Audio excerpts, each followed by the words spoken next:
Fala galera, Dizascope, Douglas Gonçalves por aqui e hoje eu tenho a honra de receber aqui o Fafo e a Jaque. Obrigado pela presença de vocês aqui. Prazer pra gente. Oi gente, tudo bem? Nós somos Fabiano e Jaqueline Krenk, somos de Curitiba. Estamos muito felizes de estar aqui com o Douglas, nossos amigos do Dizascope, e é uma honra pra gente estar falando com vocês também um pouquinho aí hoje. Então vamos conversar. Verdade. E eles caminham lá com o Leandro Vieira, né? Que talvez seja a figura mais conhecida lá de Curitiba, do pessoal. Ele é o nosso garoto propaganda, a gente brinca. Ele é a Leandro cara, Vieira né? É a cara da Casa de Oração Curitiba. Deu uma melhoradinha, né, cara? Agora ele tá mais magro. E eu tava conversando com eles e pensando numa temática pra gente conversar, né? E algo que vem no nosso coração, que você até já ia propor, é a gente falar um pouco sobre sacerdócio. E é algo que tem se falado bastante, um entendimento que a igreja brasileira tem chegado, e isso tem sido muito legal. Mas para contextualizar a galera, antes da gente entrar a fundo, o que é essa questão do sacerdócio? Como é que vocês entendem isso? Eu acredito que o sacerdócio é uma das coisas que dá fundamento para aquilo que a gente faz, né? Eu acho que todo indivíduo, todo cristão, ele precisa entender sobre esse assunto, se aprofundar. E foi isso que Deus fez quando Cristo morreu. Foi comprado para si um reino de sacerdotes, né? Então, sacerdócio é basicamente aquilo que nós exercemos ao Senhor, aos santos e ao mundo. O que significa esse sacerdócio ao Senhor, aos santos e ao mundo? Eu acho que, primeiro, o entendimento que tem que ficar bem claro, a Bíblia fala muito sobre sacerdócio e fala sobre os sacerdotes do Antigo Testamento e todo esse contexto do que um sacerdote fazia, né? Que era responsável pela adoração, pelo sacrifício no tabernáculo, no templo, e toda a história vem mostrando os sacerdotes. Mas quando a gente entende agora que em Cristo, como a Jaque falou, nós somos constituídos, Deus comprou para si um reino de sacerdotes, então nós podemos entender que agora a gente está inserido em uma realidade nova, em um reino de sacerdotes, onde não mais uma pessoa específica. Cristo é o sumo sacerdote, então ele nos inclui, como todos os sacerdotes, nesse reino que ele estabeleceu na cruz. Então, muito importante a gente entender que agora não há mais diferença entre tribos, como os levitas eram responsáveis pela adoração, algo que nós fazemos, por exemplo. Então, muitas pessoas ainda têm esse entendimento de que, você quando está ministrando a palavra, você tem uma coisa diferente que os outros não têm. É uma separação de pessoas. Não. Embora temos atuações específicas e diferentes, temos dons, né? Dons, mas nós atuamos todos como sacerdotes. Então, não há mais uma diferença entre uma pessoa e outra. Alguém que faz algo que o outro não pode. Todos temos o mesmo acesso, porque sacerdócio também fala de acesso, né? Entendi. E a palavra sacerdócio tem o cunho principalmente de serviço, de você trabalhar, é um trabalho. O sacerdote, ele exercia um trabalho, uma função específica. Legal. E para isso eu acho bem importante o texto, vou até abrir aqui Atos, que são só 3 versículos, Atos 13, a partir do 1, fala assim: havia na igreja de Antioquia profetas e mestres, Barnabé, Simeão, por sobrenome Níger, Lúcio de Cirene, Manaém, Colasso de Herodes, o tetrarca, e Saulo. E o versículo 2, servindo eles ao Senhor e jejuando, disse o Espírito Santo: separai-me agora, Barnabé e Saulo, para a obra que os tenho chamado. E se a gente fosse fazer uma divisão, sacerdócio ao Senhor, diz respeito ao quê? Em primeiro lugar, nós entendemos que o sacerdócio ao Senhor é literalmente o que eles estavam fazendo aqui. Estavam servindo, adorando ao Senhor e jejuando, ou seja, fala das disciplinas espirituais, daquilo que nós desenvolvemos no nosso dia a dia quando se trata de relacionamento. Porque o sacerdócio, ele é um trabalho, ele é feito com coisas práticas, né? Você trabalha em função daquilo, então não é necessariamente o trabalho para Deus, como a gente estava falando no serviço externo, mas é você literalmente exercer algo em função do Senhor, ou seja, gastar tempo. Trabalho fala sobre isso, sobre nós gastarmos tempo. Então nós vamos exercer um sacerdócio ao Senhor, nós vamos estar diante dele, gastar tempo diante dele, sendo transformado pela glória dele, sendo tocado por ele, seja individualmente ou coletivamente. Eu acredito muito na importância das duas coisas. Nós não temos como fazer uma coisa individual, simplesmente ficarmos no nosso quarto e não termos essa vida coletiva de igreja em adoração, porque aqui está falando sobre isso. Eles estavam juntos. Eles estavam juntos adorando ao Senhor, então é muito importante. Nós temos em Curitiba uma dinâmica da sala de oração que é um lugar onde mais nós passamos tempo. Hoje passamos em torno de 12 horas por dia dentro dessa sala de oração, revezando e tudo, mas é um dos lugares onde mais surgem as palavras que Deus tem nos dado, as direções, façam aquilo, façam isso, esse é o tempo de ir para esse lugar, para esse lado. Então você percebe que no ambiente coletivo de adoração, nesse altar coletivo, onde todos trabalham juntos, nesse reino de sacerdotes, onde não há uma pessoa única que está lá impondo coisas sobre o povo, mas que há uma mutualidade, então você percebe que é nesse lugar onde Deus mostra coisas como ele mostrou aqui. Então o sacerdócio ao Senhor fala em primeiro lugar disso, de nós estarmos diante dele, gastarmos tempo diante do Senhor, sendo transformados Palavras por ele. básicas, oração, o jejum que aparece aqui, a adoração até no formato de música que a gente usa. Sacerdócio aos santos, ou à igreja. Isso. Diz respeito ao quê? O sacerdócio aos santos fala justamente desse ponto de nós abençoarmos e edificarmos uns aos outros.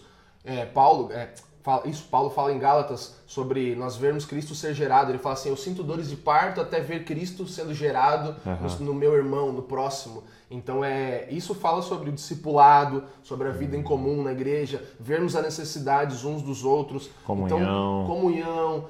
Basicamente mesa, a vida... né? Tempo de mesa. Exatamente. A vida da igreja em Atos, que fala dos fundamentos básicos, que fala sobre oração, sobre a doutrina dos apóstolos, o partir do pão e a comunhão, que são os 4 fundamentos da igreja, é basicamente isso, entende? Então gastavam tempo uns com os outros, partindo pão de casa em casa, tendo tempo de comunhão e também gastar tempo na palavra, uns aos outros, edificando, até que nós possamos ver Cristo ser gerado mesmo, um no outro.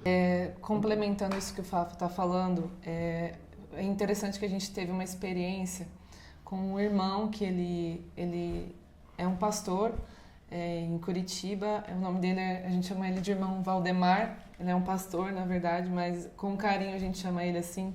E uma reunião que nós estávamos com ele, ele ficava todo o tempo ele ficava de costas e eu não entendia, assim, eu e o Fábio, a gente estava ministrando tal, adoração. E ele estava de costas pro púlpito.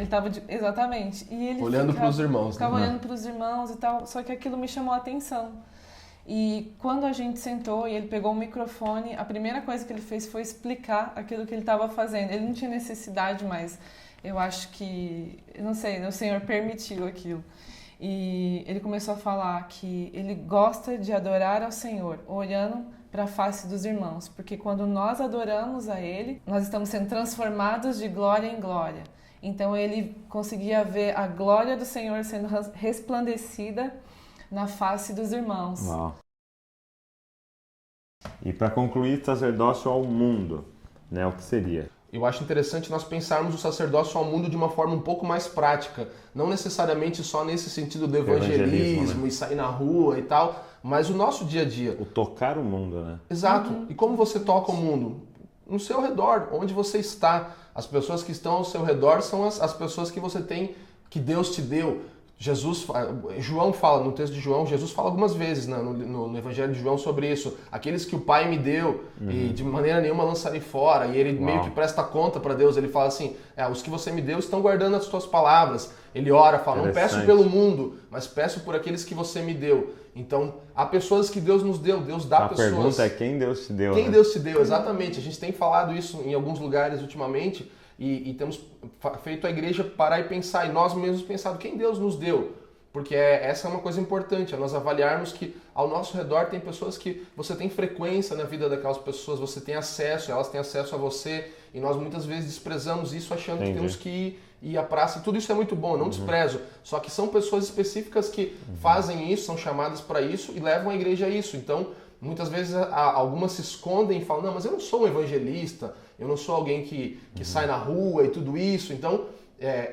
eu não tenho esse ministério, não fui chamado para exercer o sacerdócio ao mundo. Não, todos fomos. Você está no mundo, você foi chamado. Foi chamado para... Não existe, você convive, você tem pessoas que você se relaciona, sua família, Deus te deu. Então, uma família, uma rua, um emprego. Trabalho. E aí você falou algo importante, um trabalho, um emprego, por exemplo. Nós somos ministros de adoração, né? Líderes de adoração, tal, fazemos isso ao redor do Brasil, em vários lugares, temos amigos que fazem isso também, isso é muito legal, mas nós também, talvez você não saiba, você sabe, né? Mas talvez quem está assistindo não saiba, nós também somos fotógrafos, por exemplo. Então nós não entendemos...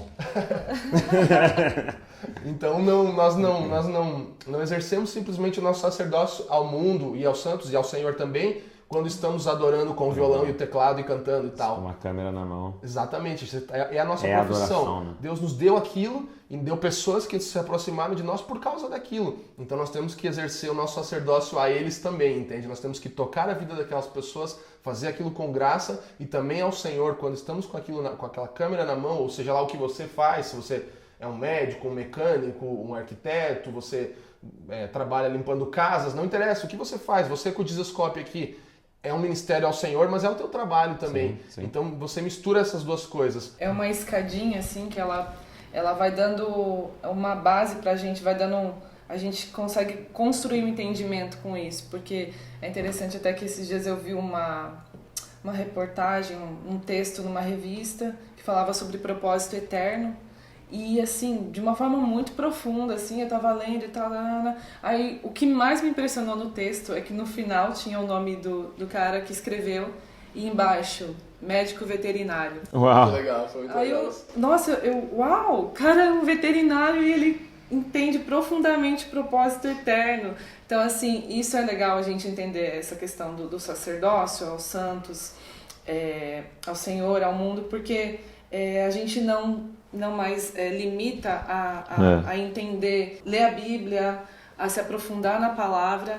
A gente não limita mais isso ao pastor, ao mestre. Não, todos nós precisamos nos aprofundar. E isso nós vamos descobrir ministrando ao Senhor, né?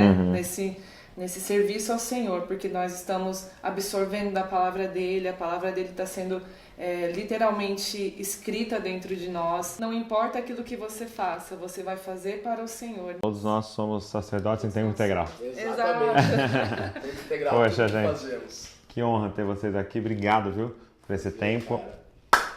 Hoje à noite, então, tá na família Dizascope. Desculpa você que tá aí na internet, não pode. Cara, uma honra muito grande. Obrigado por vocês terem assistido. Deixa um comentário aqui o que Deus ministrou o coração de vocês, ou complementando alguma coisa e tal. E eles têm as músicas deles aqui no YouTube, tem um canal, eu vou deixar o link aqui embaixo para você que ainda não ouviu, para você ouvir. Tem um CD maravilhoso, cara, uma adoração muito profunda, muito bíblica, é demais, cara. E aí eu vou deixar os links aqui para vocês. E também se inscreve no canal deles, fica aí cercado com tudo que tá falando de Deus, falando de Jesus Cristo. Deus abençoe você e não se esqueça, você é uma cópia de Jesus.